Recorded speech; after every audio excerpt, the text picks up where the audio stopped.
एक जंगल में ऋषि रहते थे, तो वो पपड़ी पाते थे, जो वृक्ष की छाल की सूखी हुई पपड़ी, क्योंकि उनको ये था कि अगर मैं अच्छा पदार्थ पाऊंगा तो काम पीड़ित करेगा और मैं काम विजयी बन के दिखाऊंगा। तो 12 वर्ष उन्होंने वृक्ष के सूखी छाल की पपड़ी पा करके और कठिन भजन किया। अब तो महातेजस्वी हो गए। एक दिन काम प्रकट हुआ और कहा, क्या तुम समझते हो कि तुमने काम पर विजय प्राप्त कर ली? तो उनका एक काम क्या, हजारों काम पर विजय प्राप्त कर चुका हूं। तो बोले, महाराज अब मैं अपने बाण संधान करता हूं और आप संभालो अपने को। अब जहां जहां वो पपड़ी खाते थे वहां वहां हलवा घी का। तो उनका मेरे तप से भयभीत होकर वृक्ष हमें लगता कोई स्वादिष्ट पदार्थ देने लगे। अब वो खाने लगे। एक दिन छम छम छम छम पायल करती हुई और एक कटोरा लिए हुए जे ही देखा ऋषि आ रहे तो ऐसे हलवा लगा के भाग। उनका, खड़ी हो जाओ, तुम कौन हो? क्या ये स्वादिष्ट पदार्थ तुम लगाती थी? उनका, हाँ महाराज। बोले, लाओ कटोरा, वृक्ष में लगाने की जरूरत नहीं है।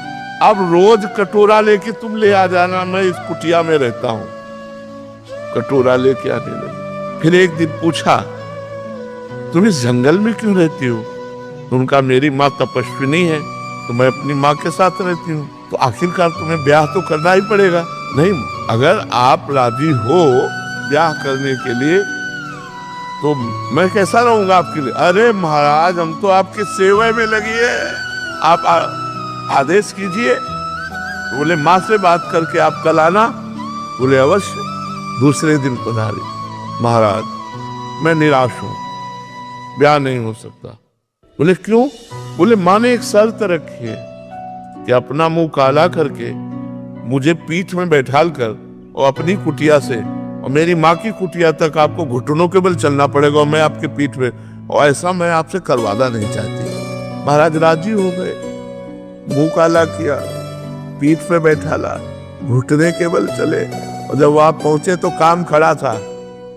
उसने कहा, ये मेरी रची हुई माया है, मैं ही हूं इसका स्वामी। बोल, तेरी तपस्या कहाँ गई? ये कहो कि मैं तेरी तपस्या नष्ट नहीं की, केवल दिखाया है तुझे कि अगर तू तपस्या का अहंकार करेगा तो देख, घुटने केवल चल रहा, मेरी माया तेरे पीठ पर बैठी हुई है।